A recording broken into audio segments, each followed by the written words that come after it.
fiscal note last year that was approved, then added 9 full-time equivalents to our staff. However, the funding for that has not been received yet, so we have not been able to hire those people. I understand that we're working on that, but that has been a delay in our ability to look at some of the cash and food assistance programs that we want to pursue.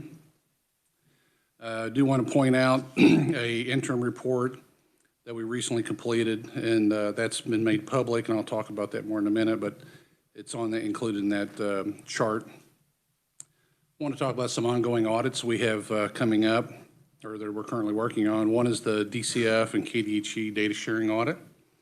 We're looking at the data that DCF and Medicaid both have, looking at the eligibility factors and how that data could be used better by both agencies to identify people who had provided false information or just inaccurate information. It would help with that error rate that we suffer with in the DCF on SNAP side. So we're looking at that aspect.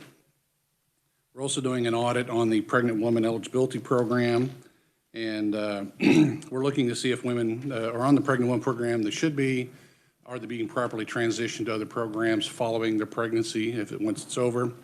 And we have an interim report that'll be coming out on that, but our work so far, we found that there are 62 beneficiaries that appear to have fraudulently applied for pregnant woman coverage.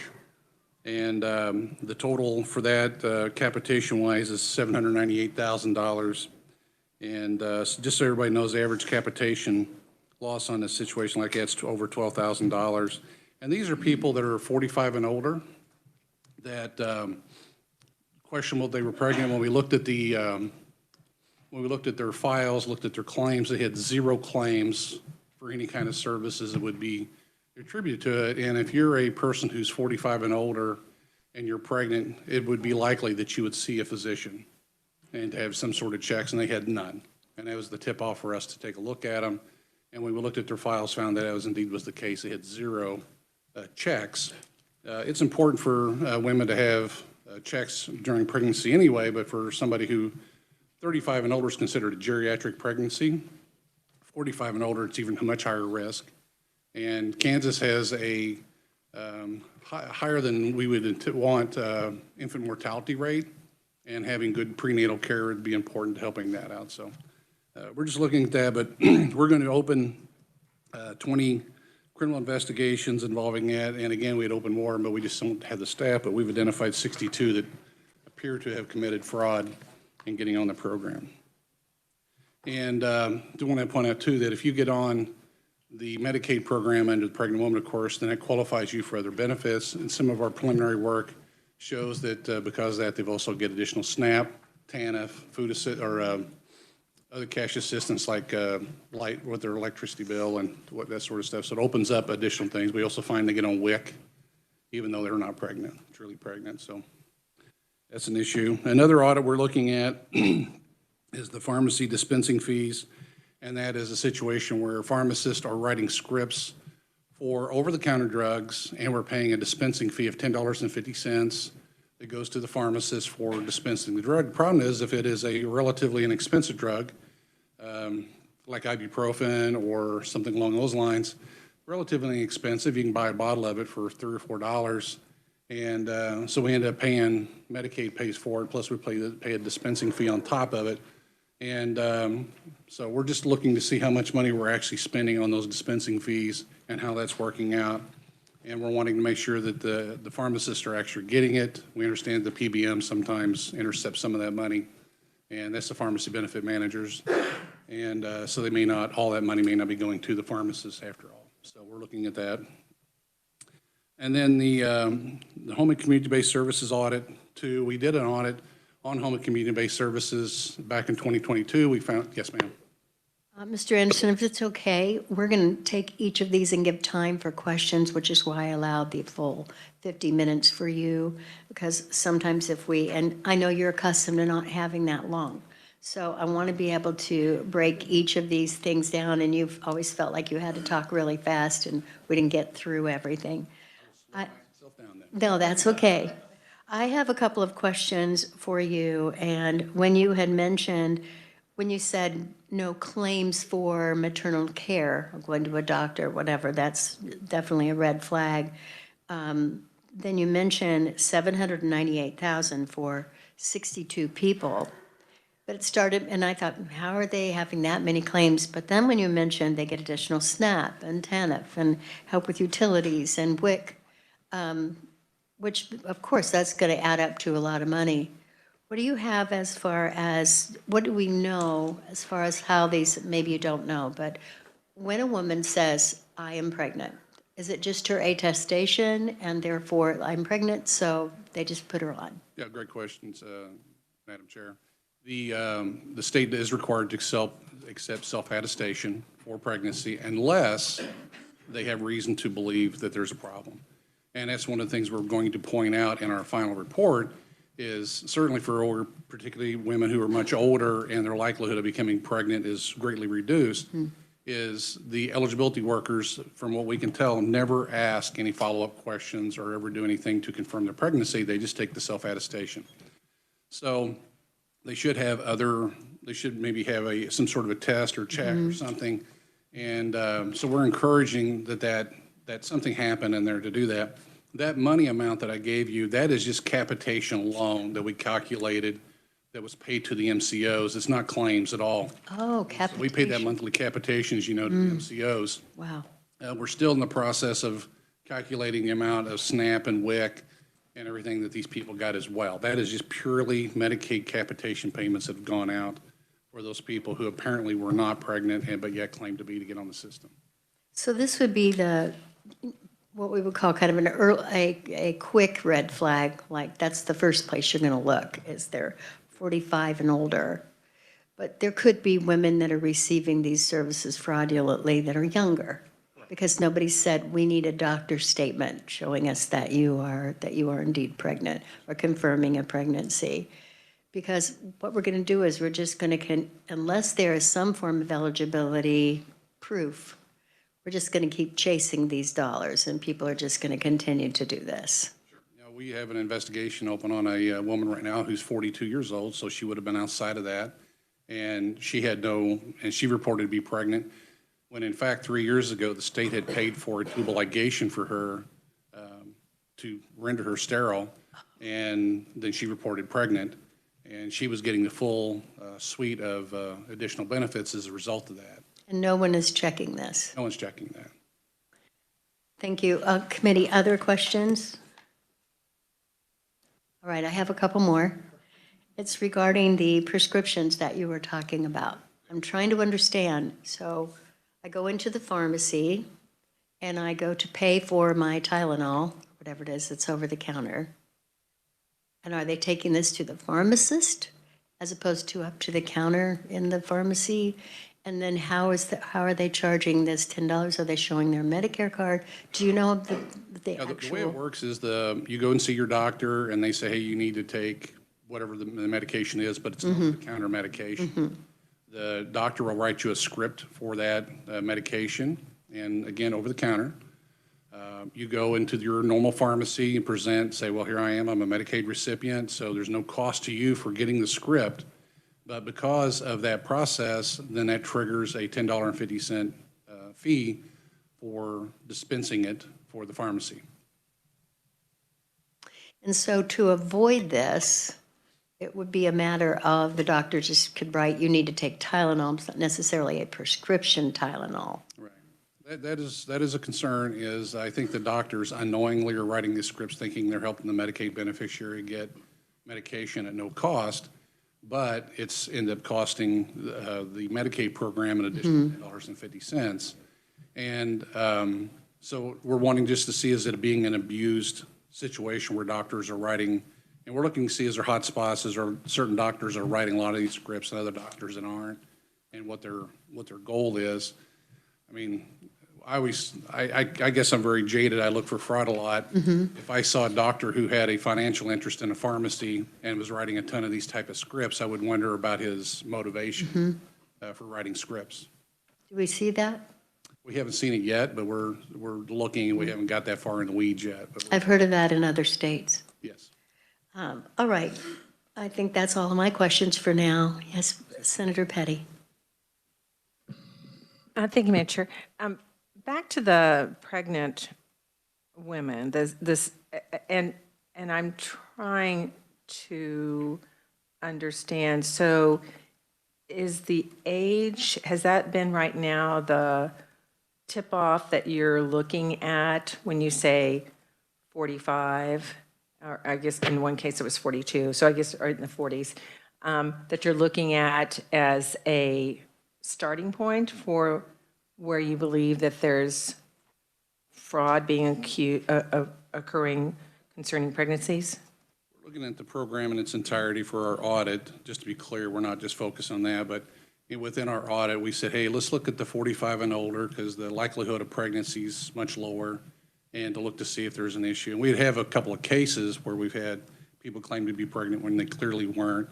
And so that was like, okay, well, let's just test this. So we pulled all the 45 and olders, 151, by the way, 45 and olders. And so we looked at those. We have found agency error in some cases where the agency made a mistake in putting them on a pregnant woman. But a lot of these, when we looked at and 62 of them are clearly, there's 0 claims, nothing that would indicate that there's a pregnancy. And when you look at it down the road, there's never even a report of a live birth or a child being added to their Medicaid case. And that's what you would see in a normal process like that. You have a reported pregnancy, they go on the pregnancy list, 9 months later, hopefully there's a live birth, everything's great, they get added to their Medicaid case if appropriate, and we march merrily on, it's not a problem. But when you don't see any of those things happening, it's suspicious. So we had our investigative team look at those cases, and we've identified 62 of them that appear to be fraud. We'll have to do further investigation, but as it stands right now, it really looks like they fraudulently applied. So those 62 cases that applied saying they were pregnant, but there was never a live, so you follow through, there's never been a live birth associated with that 62? The ones that would get to that point, there's some of them that wouldn't have got to that yet, but there's no visits to a doctor at all. And a lot of them, there has not been a live birth reported, and it's far enough that they should have had a birth by now. Thank you. Senator Holscher. Thank you, Madam Chair. Thank you, Steve, for being here. To kind of follow up on those questions, I heard the number 62. That was out of how many investigated? You said that 62 appear to be fraud. We identified 62, and there was 151 women that were 45 and older, and 62 were clearly identified in our minds as committing fraud. Okay. And then was there something to be said in terms of the time frame in case there was a miscarriage and something didn't get documented? So my concern is, are we talking actual fraud or error? Well, we had some where there was error, and we accounted for those, and those are outside of that 62. Okay. We did see agency error where there were problems where their file didn't get updated, or the person would have reported that they had lost the pregnancy, and should have been put on the postpartum piece of it, because even in a miscarriage, they still get a year of postpartum care. So we accounted for that. Thank you. Senator Owens. Thank you, Madam Chair. Steve, thanks for being here. Thanks for the work that you do. I know last year we attempted to give you some more employees to assist with this and then failed to give you the funding that goes along with it. And I know that's going to be a topic of conversation this year. Recently had a meeting with a software company that is interested in doing some work in assisting you. And I'd love to have your take as we have these conversations, right, individually today. Does software play a role? Can it speed it up? Can it make you more efficient? And is that something that you believe would be beneficial with or without the extra people? Thank Sure. you. Yeah, by all means, go right ahead. I'd love to hear your thoughts. Madam Chair, if I may. The software would definitely be beneficial. I think I know which software you're talking about, and their software is designed to pick out anomalies or things that don't fit the norm, and this would certainly fall in that category of if we were to look at what a normal case would look like and the fact there was 0 claims, that should have been a red flag. So this software would help identify things like that. Thank you. That was my thought. Senator Erickson. Thank you, Madam Chair, and thank you for the great segue, Senator Owens. If you're interested in learning more, the Committee on Government Efficiency tomorrow is having a hearing on this very thing to look using technology to identify anomalies and efficiencies. So if you're interested, tune in to Government Efficiency tomorrow. Thank you so much, and I think that concludes our questions, and please continue. So I'm on to the HCBS 2 audit, and as I was saying, that we did an audit on the home and community-based services that was published in 2022. We decided to do a follow-up audit. We had also been requested to do so by the legislature. And in doing that, we focused more on whether or not functional assessments were being done, because we had identified previously that the system that KDAD uses for tracking functional assessments called ks was a problem back in 2022. No changes were ever made to the ks system. It is still remains as it is today. And consequently, a lot of people went without functional assessments. And what we identified was there were people that shouldn't have had should have had them. They should not have been kept in the system.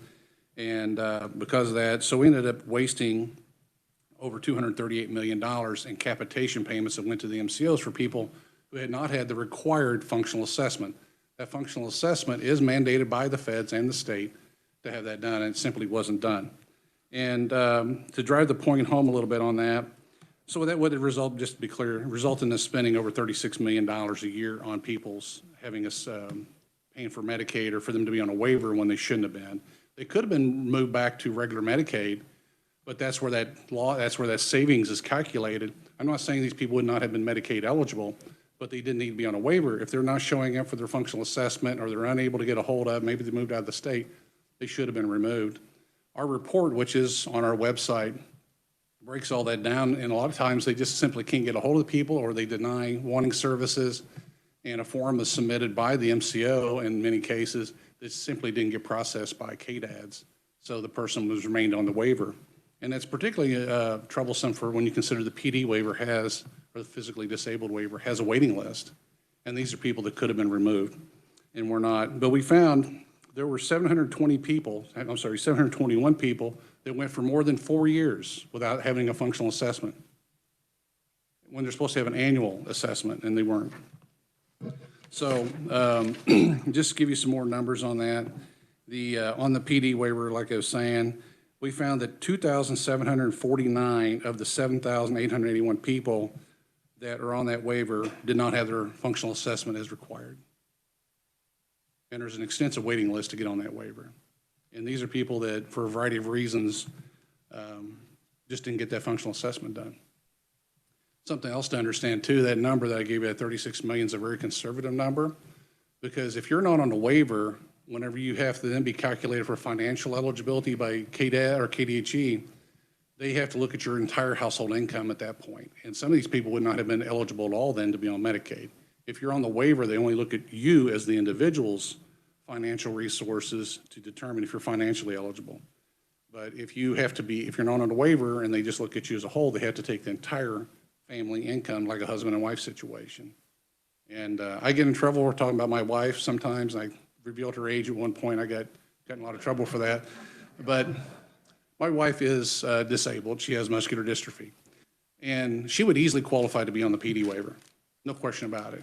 But so if we were to put her on, she could get on there, and then we could have somebody who would come and actually do activities of daily living for her, because they would ignore my income. But if she just tried to get on regular Medicaid, she'd never make it, because our income would obviously push us way over the top. So that's just a situation I like to use as an example of somebody that's how it happens, is you have people that are on the waiver, and they're able to do that because they live in a nice house and the spouse has a nice income, yet they're on the waiver. So we just broke it down, and we found that 29% of the waiver recipients, that's the error rate for missing or overdue assessments. So those are just some numbers that's in that report. It's a pretty quick read because it's a shorter report. It's not one of those 150-page reports that we're known for writing. It's an interim report, but it is available on our website as public information. So, yes, ma'am. So we'll stop here for a moment for questions. I have a couple. We'll give the rest of the committee time to determine what their questions are going to be. Would you explain you said the functional, what did you call it? Assessment. And explain what that functional assessment does. Sure. It depends on which waiver you're on. But for most people, they have an assessment tool that's done by the AAAs or the ADRCs in this case. We focused on those. And just to be clear, we haven't looked at the other waivers yet. We just looked at 3 of the 7 waivers. So we got all the other ones to look at too. But on these 3, that functional assessment is done by an assessing agency. In this case, it's the ADRCs. And they have a tool they just run through to see what the person's needs are. And you know what I'm doing? I'm thinking of the people who are watching online going, all these acronyms, we know. Okay. But if you could take a moment to explain what those acronyms are. Thank you. ADRC is Aging Disability Resource Center. And they are we're contracted with KDADS. They have since, Maximus now is a company that's taken over doing some of those functional assessments because they had concerns over how the ADRCs were handling it. That functional assessment just looks to see if a person has the ability to take care of themselves or what do they need help with. Some people just need simply help with bathing or activities of daily living. Sometimes people need far more care than that. They need help even going to the bathroom. Some people just simply can't clean their own house, and it's more efficient to have somebody come in and help them with simple house cleaning or house chores or getting their groceries in for them. And the goal for any of the waivers is to keep people out of an institution. We want to keep people out of nursing homes and places like that. And it's far more cost-effective for the state to have somebody still living in their home where they're comfortable, where they're happy, and they can see family than sitting in a nursing home and paying far more money out. So what you're saying is that the determination is perhaps some of these that went 4 years without a functional assessment could have been off the waiver and possibly go on to regular Medicaid if indeed they qualified for regular Medicaid. So you're not saying the savings would be, they're completely off of everything. You're just saying the savings would be they were off the waiver and on Medicaid instead. The difference between waiver capitation is over $5,000 per month, okay? And the average capitation for a non-waiver person's $808 per month. That's where the money comes in. Okay, I'm not saying these people shouldn't be on Medicaid, perhaps they should be, but the capitation difference is significant. It's like over $5,000 a month difference. That's where the money's coming from. Additional questions, committee? Thank you. Please continue. So the next thing I want to bring to your attention is an information brief or an issue brief on the voter registration. The National Voter Registration Act, the NVRA of 1993, requires all states to provide public assistance to mail voter registration forms to applicants if requested at the time of application, recertification, renewal, or when reporting an address change. And what we found is there were people that were getting multiple voter registration packets per year, sometimes 9 or more per year. And then to compound the problem is KDHE was doing it, but also DCF was doing it because of SNAP. So you'd have somebody that moved, they'd get 2 voter registration packets just because of an address change, because both agencies would get it, and that would trigger that to happen. But if there's an error back and forth, it just goes back and forth, back and forth, back and forth. And the other issue that we identified is KDHE's form is missing the required language on it that says if you do not check this box, yes or no, then it says that would be considered a no. But KDHE's been providing them regardless of how they check it, unless they specifically check no. So if they left it blank, they've been sending it to them. So what we found is that only like 1.6% of the people said, yes, please send me voter registration packets, and everybody else has been getting them. And the people who either left it blank were getting them over and over again. And it's a cost. We were looking at this, certainly for the Coach Committee, this is a way to save some money. It's, $100 and some odd $1,000 a year, just for KDHE. We didn't look at DCF, we didn't look at all that. But it's just money that's put out there, and we didn't calculate the cost of labor and other factors. This was just the mailing cost that had been reported by KDHE during a committee hearing. So we're just recommending, one, the KDHE correct its form to have the required by federal regulation warning on there about it. And then 2, to consider, is there a smarter way to do this? So people are just getting bombarded with these voter registration packets, and it just doesn't seem like it's a good use of our time and money to be doing it when we're trying to save funds. So your recommendation would be that, one, we use the federal wording. That's Yes. evidently not being done now. And what about a yes only box. If the yes is not checked, then that means no. I'm just trying to understand, the federal government just requires this statement, right? It requires a statement on there. The state law as well requires that statement, or just federal? It's just the federal has it on there. And DCF has it on theirs. Oh, they do, okay, KDHE does not. okay, So on their way, we looked at DCF's website. They actually have the required language on there okay. about if you leave this blank, it'll be considered a no. So, Okay, thank you. Committee questions on that? Senator Petty? Thank you, Madam Chair. So I'm just trying to understand. So in your investigation, KDHE, on their form, it does not say if you leave it blank. This, Yeah. and you're saying that's what the federal language is, that it should say. And then, but I'm trying to, so if it hasn't been checked, they're sending it. That's an assumption that nothing's been checked, so they're sending it, which is following federal law to do that. That's what they're doing. They're following federal law. Is that correct? well, they're not following federal law because they don't have the guidelines. It's right there in the last appendix A to the report. Everybody should have that. And the language says, if you do not check either box, you will be considered to have decided not to register vote at this time. That's pretty clear. And that's supposed to be on there. And here is the form that KDHE's website has, and nowhere on that form does it say that. So what KDHE's policy is if you if you just leave it blank, they consider that a yes instead of a no. What the federal guidelines is, if you don't check it, that's considered a no. So it's opposite of what the federal guideline says. Thank you. Seeing no other questions, thank you. Do I still have some more time, or are you done with? No, we have more time. Okay, wonderful. You're it today. We want to make sure to give you plenty of time. I feel like you were always rushed I before. appreciate that, thank you. Let me talk about a little bit on investigations. We currently have 7 state level and 2 federal level cases that have been accepted for prosecution. We have a lot of other cases that are open, to be clear, but those are cases that have been accepted for prosecution.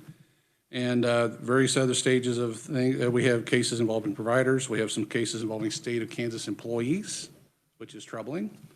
One case that we are currently wrapping up with the feds involves an individual who assumed the identity of their deceased cousin in order to get benefits. So they were getting benefits under both identities. And they were on SSI for a really long time, and resulted in over $200,000 in capitation payments being made when this person was clearly not eligible because they were married, and she was married under her cousin's identity, but that marriage would have counted for her actual identity that she was getting the benefits under, and which would have rendered her ineligible. And here's the kicker, and this is a nuance with the system, because she was on SSI, Social Security Supplemental Income, KDHE does not do annual recertifications for people that are on SSI or SSDI. So they leave it up to Social Security's determination that the person's still eligible for benefits, so they don't recertify this person. So she went for all those years, was never recertified by KDHE, and that's just following the guidelines. I'm not knocking it, but that's just how it works. Interestingly, when we became aware of it, this is in conjunction with the Social Security Administration's Office of Inspector General.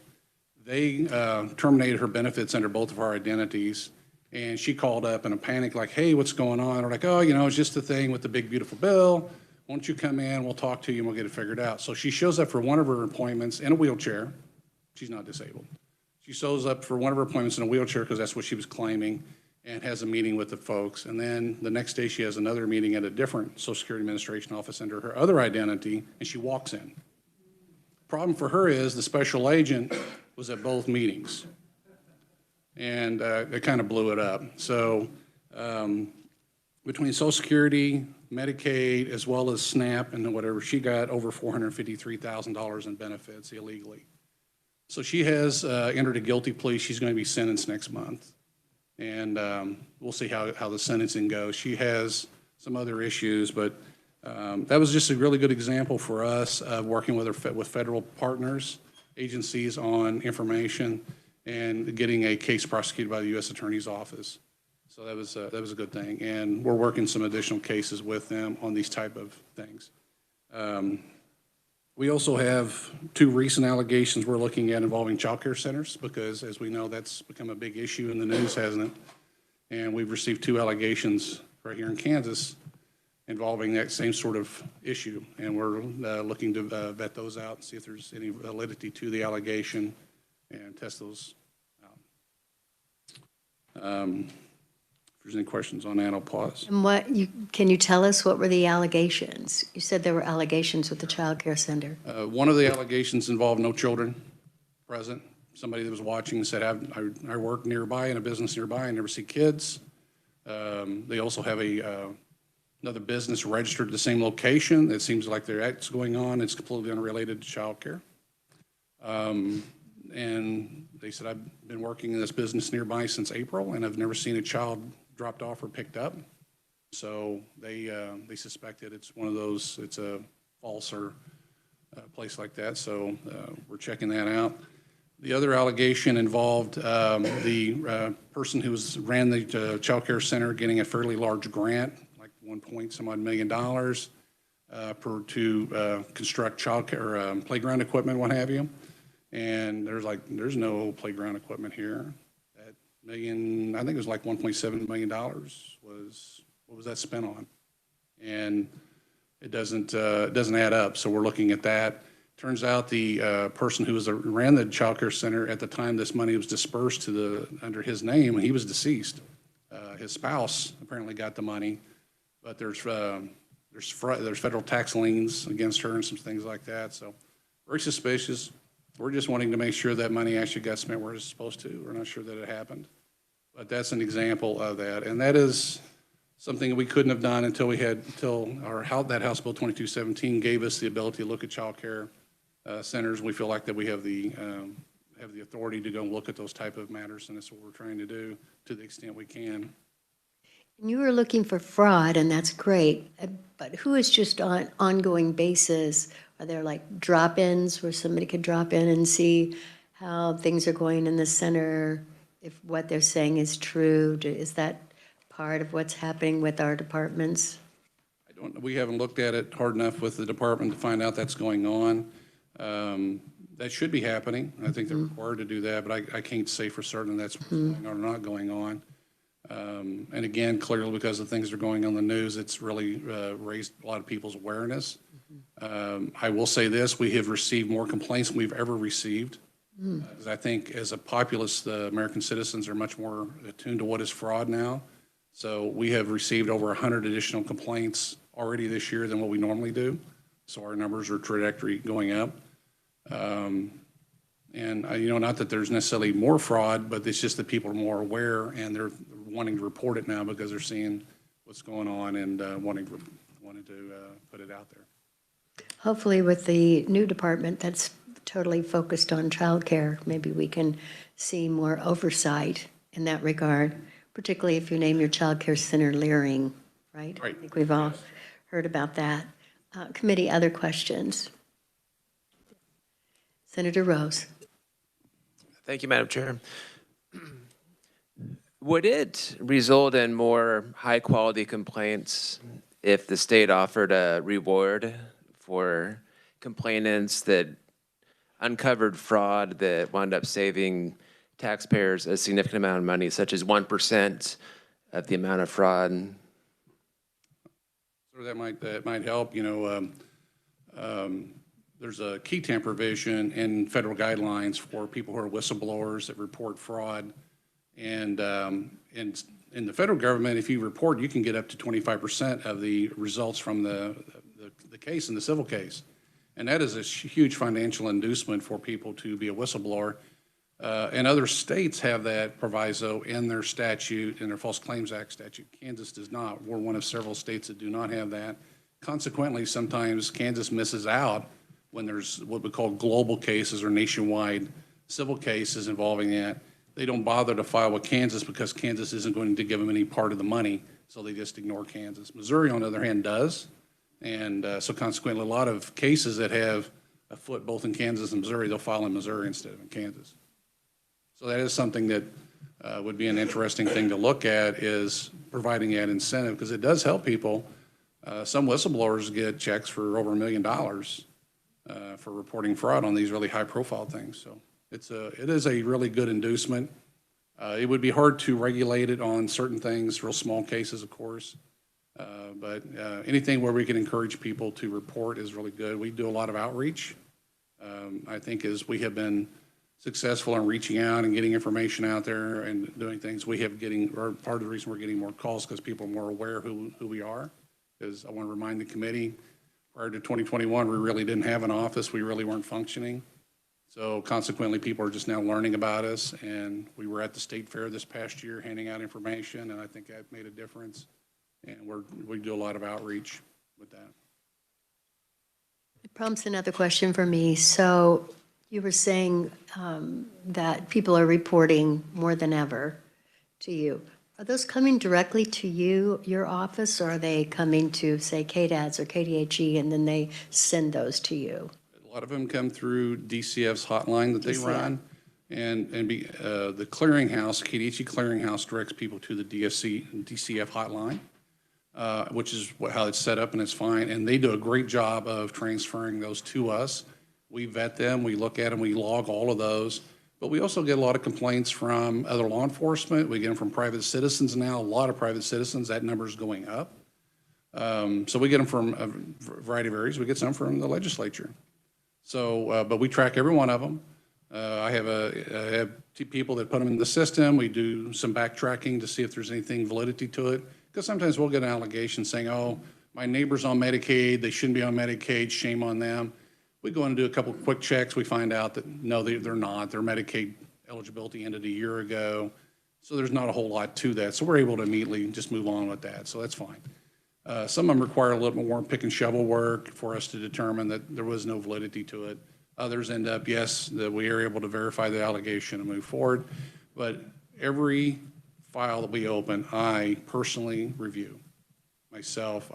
That's just a good process for an Inspector General's office, is I don't leave it up to my investigative assistant to make that decision.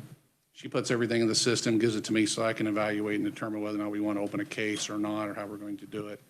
And so that's how the process works. How many, since you didn't receive the funding, and thanks for telling me that, because quite frankly, I didn't realize that you hadn't received the funding. So how many people do you have on staff that are working on these cases? We currently in total have 14 people on staff, and that's audits and investigations and admin support. We were supposed to have got 9 additional FTEs as a result of this and the funding to support those FTEs. I was able to hire one person. I had just enough room in my budget to hire an investigator to squeeze it in. So we're 8 people short is what it boils down to. And we're right on the, I mean, you talk about squeezing the penny, we're right on the margin for our budget this year. And I could hire every one of those people tomorrow if I had the funding. Senator? Thank you, Madam Chair.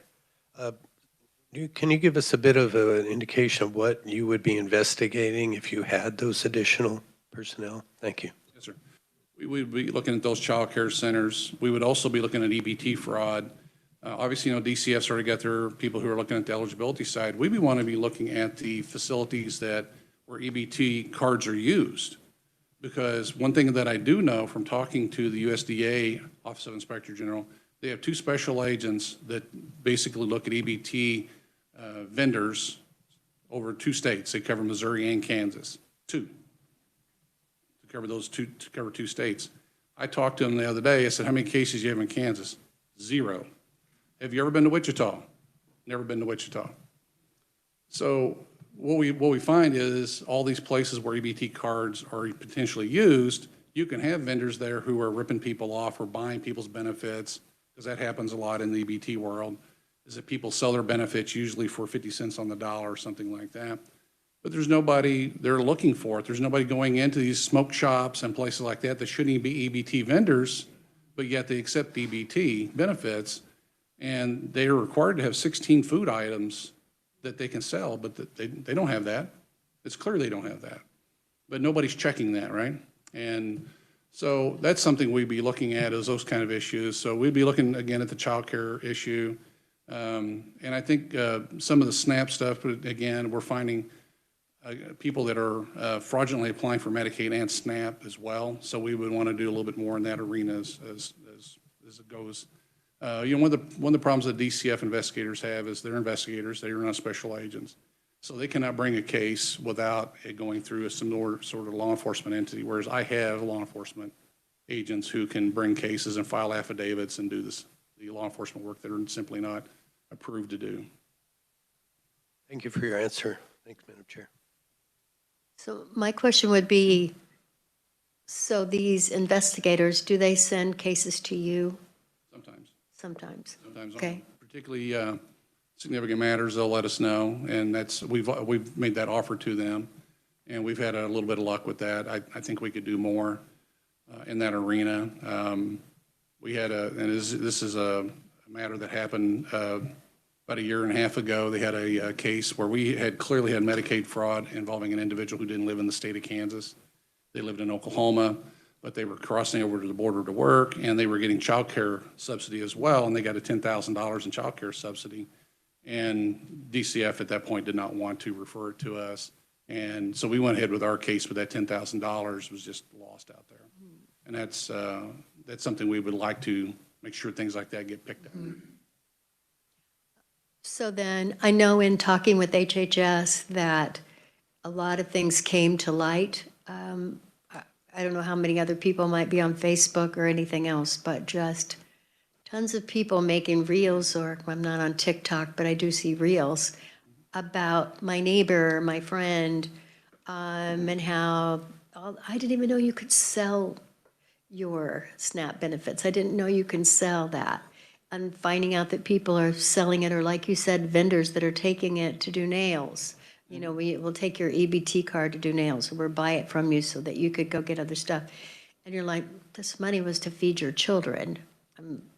So I know that the federal government is really attuned to this right now, but honestly, it's administered on the state level. Yes. So are we cracking down at all about, you said about the vendors, these are people that give out the EBT cards, is that right? No, I'm talking about the vendors who accept EBT. That accept them. There's nobody really checking that. That's not really. Nobody's checking. Role. They're doing the eligibility piece of it. The federal government, who should be looking at that, they don't have enough very low on inspectors. resources, so they're not doing it. They actually encouraged us, said, yeah, if you guys start doing that, that's great. We have some states that where the state staff are really aggressive. We'll come in and assist you, but we just simply don't have the resources to do much of it.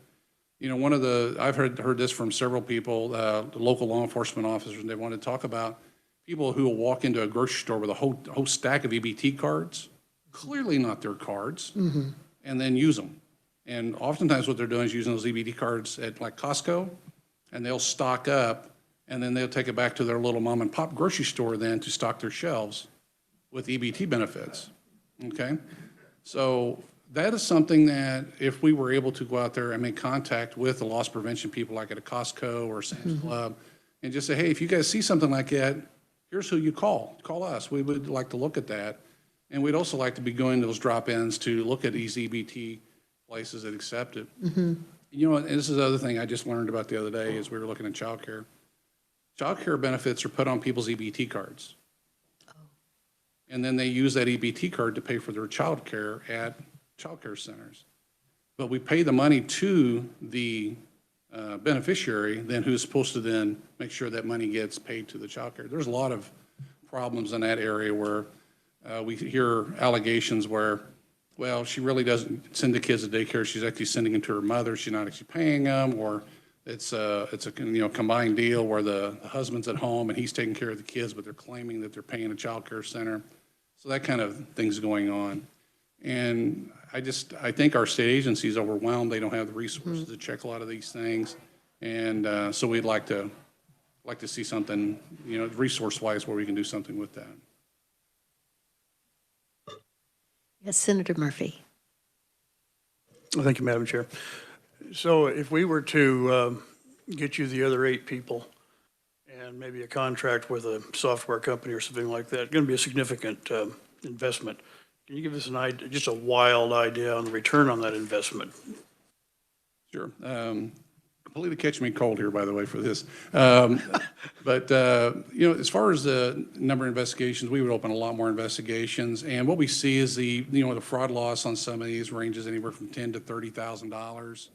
So everyone we pop off, but I also want to caution that for every person we identify who's fraudulently on benefits, you shut the tap off, right? So you stop those future benefits from going out. That's a savings. It's not going to be, a stack of cash we're going to be bringing back and put in the treasury, but it's money that's not going out the door. Also, we find that when we do investigations and stuff like this, when people realize that somebody's paying attention, that stops a lot of it. And there's nothing like arresting somebody or shutting down a facility or doing something like that, or putting a business that's been fraudulently accepting EBT that would wake up people around them and they would stop too or become far more cautious. So it'd stop a lot of the fraud. When we consider that the millions of dollars that are put out there in child care and EBT and what have you, it's a lot of money. I talk about in the Medicaid program too, we're just scratching the surface on the amount of eligibility fraud that exists. I mean, I've talked about this number before. A lot of people say, well, the amount of fraud is about 10% in a program. And when you consider that Medicaid's a $5.5 billion program, that's $550 million a year potentially lost to fraud. So those are numbers that are really small. And I talk about my staff. I got 14 people. DCF, they got their staff, and they've got far more people than I have for less than $1 billion program. I'm doing a $5.5 billion program with a lot smaller staff. But we're just doing the best we can. But I will say that it is like shooting fish in a barrel. Everything we look at, we find stuff. Every time we kick a rock, cockroaches go flying around.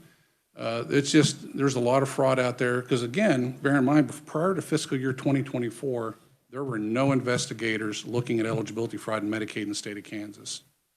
So there was a lot going on, and there were no consequences. KDHE never referred anybody for fraud involving eligibility prior to us starting to look at it. We are certainly glad that you were there. The question I had was, you said that the federal partners would say, if you're working on this, or if you have the personnel that's doing that, we'll help you. Could they indicate what type of help that they would offer? Excuse me. They would come in on a warrant and provide resources and do that. We'd also be able to tap into the KBI and look at, use their forensic resources. We don't have a forensic department. So if you're doing a search warrant someplace, you're going to be seizing computers and doing things like that. Excuse me, I've been getting over a cold. So we would tap into those kind of resources. I'm a cigarette vendor, and I own a cigarette shop, and I could have 6 apples that you could buy, or, you said 16 items that people could buy. Does it not show up on a receipt, or how does that work on an EBT card that they bought cigarettes? They're able to transact it differently. They put in a certain code to make it look like they're buying Food? food when in fact they're not. One of the things to look for is whole number purchases. It's pretty unusual for somebody to have like a grocery bill. If you go to and buy a week's worth of groceries, that would be $140 even, right? It'd be $142.39. I see. But one of the things to look for is even number transactions, or a tip-off. That's a red flag, particularly if you see them consistently, that somebody's doing the buying people's benefits. Senator Clifford. Apologize. Senator Rose. Thank you, Madam Chair. Our EBT cards program with logic that should tell them what items or services that are eligible and what are ineligible. And if so, could the state hold the vendors that are doing this programming of the logic into the EBT card liable for ineligible purchases? I want to make sure I understood your question, sir. Would we hold the company that produces the EBT cards responsible? Do you understand what I mean by credit card logic? Sure, absolutely. Okay, yeah. So could we hold the vendor that provides the physical EBT card and is responsible for the programming of the logic into that card liable for cards that are purchasing ineligible items? That's a great question. I don't know the answer to that. You stumped me. I'd have to look into that to see what even the law is on that. Certainly, regular credit cards, that is one of the things that keeps people from using travel cards, for example, inappropriately. I do know one of the criticisms of the EBT card is they lack the biometrics on them to identify who the individual is and have pictures, and, they want to have more information, because if somebody presents that EBT card at, let's say, Costco, for using the example from earlier, there's nothing on there that says that card belongs to, Beverly Gossage, for example. So it's easy to have that card and illegally use it. And the vendors who are wanting to commit fraud know how to get around the gatekeeping on there. But I think that's been one of the things, though, I have heard a lot at the federal level all the way down through the states, is we need to have better controls on those EBT cards, making it more difficult for fraud to happen. Following up with Senator Rose, I'm pretty sure that what he's referring to was like FSA cards are all programmable. And so you go to CVS and you take something up and they'll go, okay, you can use your FSA card for that, not this one. This one's eligible. This one isn't. And I would think if they're purchasing cigarettes, they could get around the fact that, there has to be some kind of code or whatever, and then a follow-up committee. And thank you for today, and thank you, Inspector, for being here with us, and we are adjourned.